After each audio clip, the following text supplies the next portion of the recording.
it does kind of take a toll on your frame rates. 22, 21, 35. So I made this.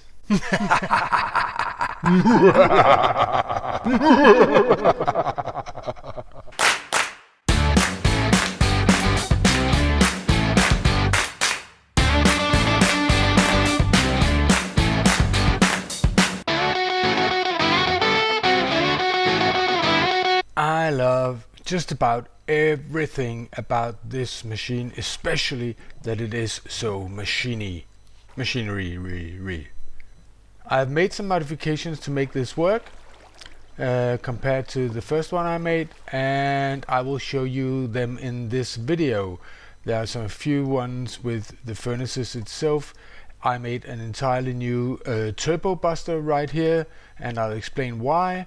But as you can see, this is actually the two-layered moss farm that I built in my previous video. Basically this module right here that I was very enthusiastic about last time, and it just so happens that I have built this in a survival server during the week.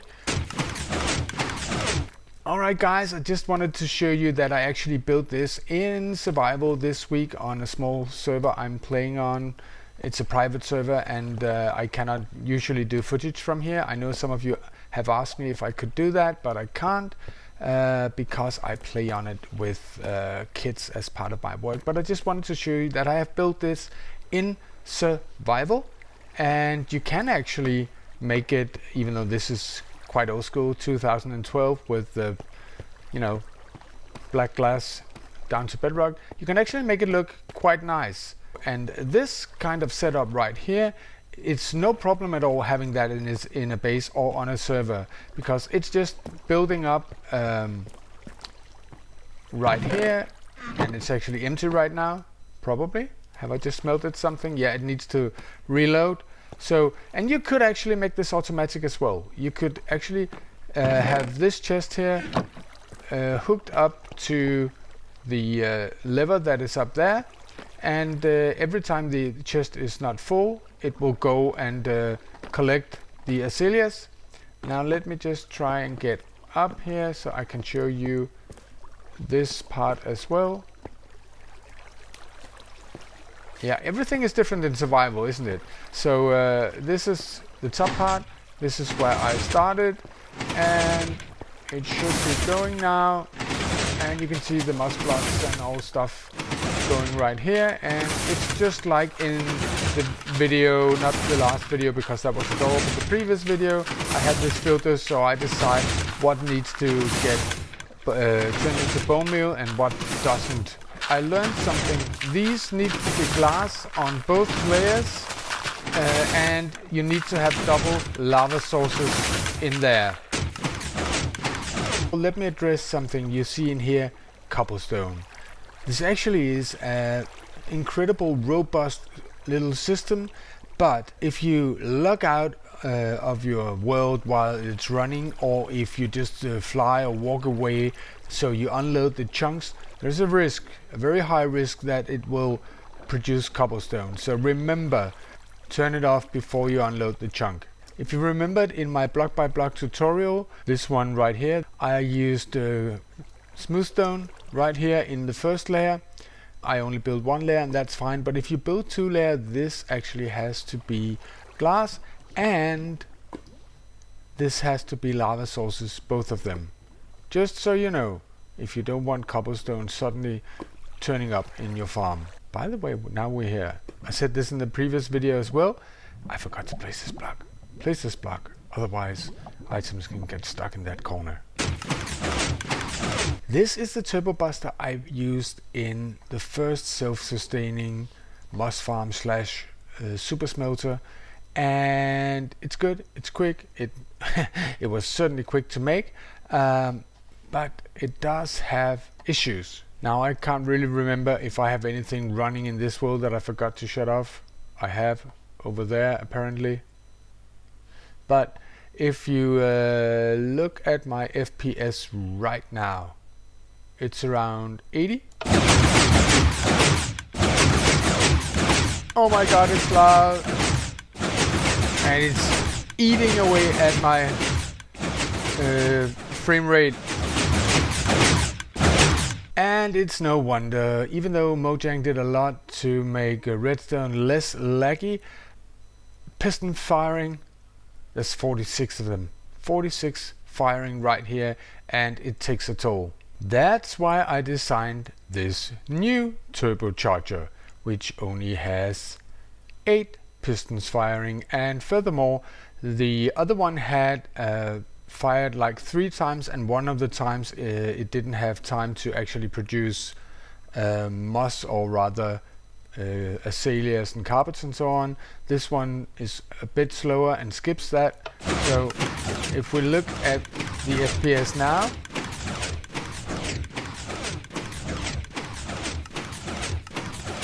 you can see it still takes a toll, but it's not quite as hard on the FPS. Now we're actually up at 76. It does go down 74, 77.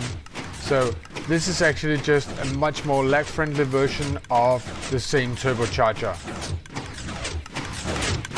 I just realized I'm using the word turbocharger, and if you haven't watched my latest or previous or whatever video it was, it's just because the system makes a surplus of bone meal, and I could make another farm, but then I would get an even bigger surplus of bone meal.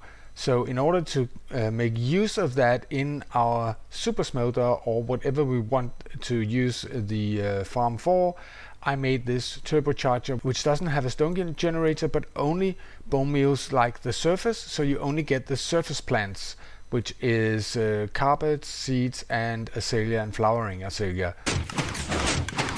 Now, as I said, I made some changes, and let me just go through them quickly. I will leave you a world download. So on the Super Smelter itself, I did make this the delay a bit longer. This is because the minecarts needs to stay and collect items from the chest just a little bit longer, so we're sure that it will get out to all the furnaces all the time. I opted for having the doubled amount of furnaces except one. I actually scaled back one, and just to make sure that it's actually 100% self-sustaining in real time. And the reason for this is there's a bit of delay with the items running down here, and this turbocharger actually produces a slightly bit less than the other one. The other changes I've made is that you can see these item filters right here belong to that module, but I've added 3 with moss and carpet and wheat, and I've done exactly the same here. Moss, carpet, wheat, these belong to that module.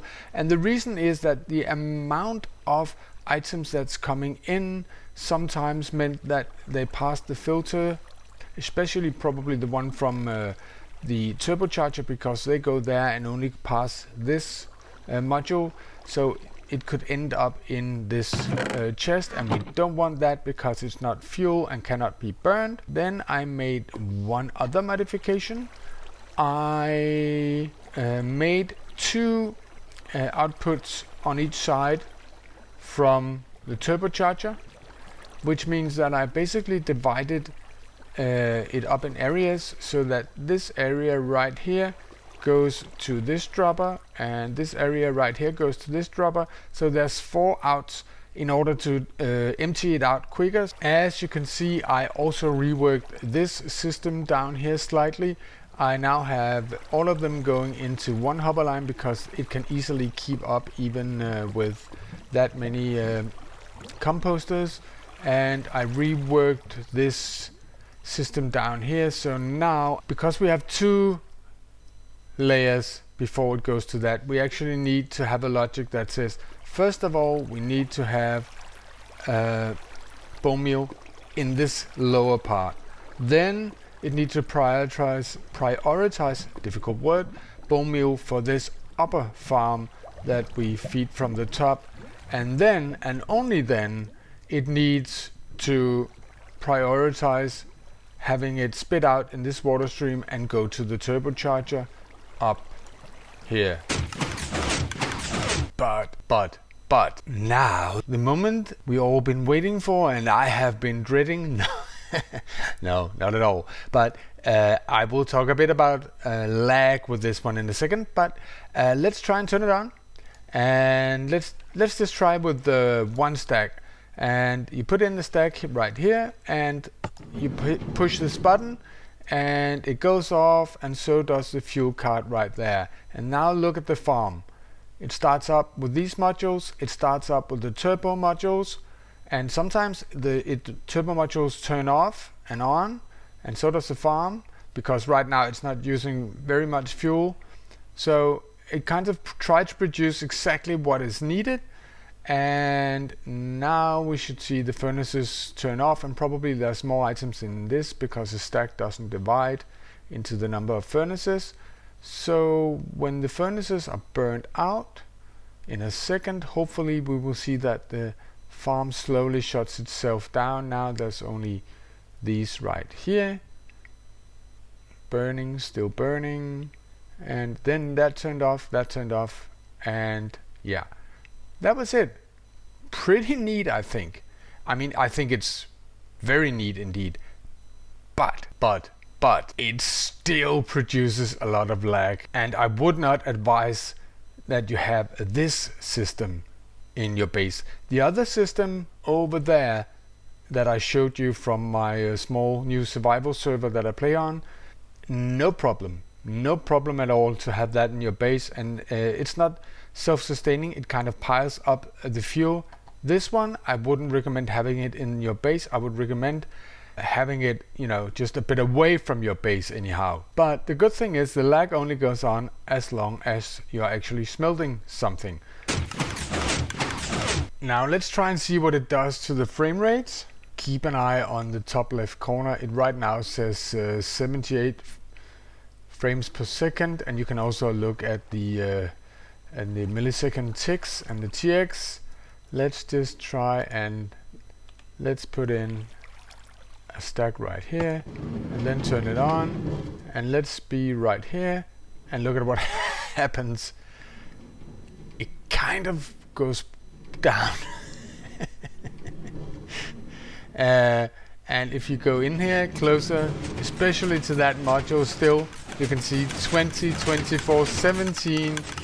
Ooh, ouch, ouch, ouch. I'm not on a gaming computer, as you can see in the top right hand corner, I think. No, where is it?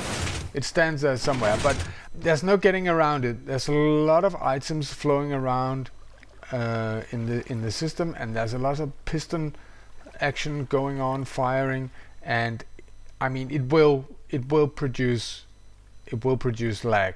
That's actually a very, very nice bridge to this, because some of you have been suggesting, and it's a logical thought, I have thought it myself, this system running all the time combined with a cactus farm would equal an XP vault. And it's absolutely doable. I made the calculations for you. So if you build this type of cactus farm where you actually have collection of water on each layer, and you have a 4x4, this is pretty old school. I'm not sure, I haven't had time to look it up. I think maybe there's a new way of doing this where you can get the same rates without having water on the floor. The issue is if you do it like this and you don't have a collection area on each floor, you will get a huge loss while the cactus fall down. But if you do it like this, all you will need is 1, 2, 3, 4, 5, 6, 7 layers like this, and that equals one furnace. That's why I built it here, so I leave it in the world download, so you know that if you want to try and make a self-sustaining XP vault with this system, you need one of these for each furnace to keep it going continuously. It's quite a bit bigger than zero ticking, but it's doable. It's certainly doable. The biggest issue, I think, is that you will have to have this somewhere in your world. And in a single player world, if you place it far away from where you actually go and have your daily business in your base, I don't think it will be that big of a problem. On a server, you will probably generate some hate, some serious pranking involving TNT, lava, and other deadly stuff. Don't be surprised to find a wither in your base someday. That's all I'm saying. Alright guys, thank you for watching. I hope you enjoyed the video. If you did, leave a like. If you're brand new, subscribe, hit that belly button, all that jazz. And I'll be seeing you in the next one. Bye!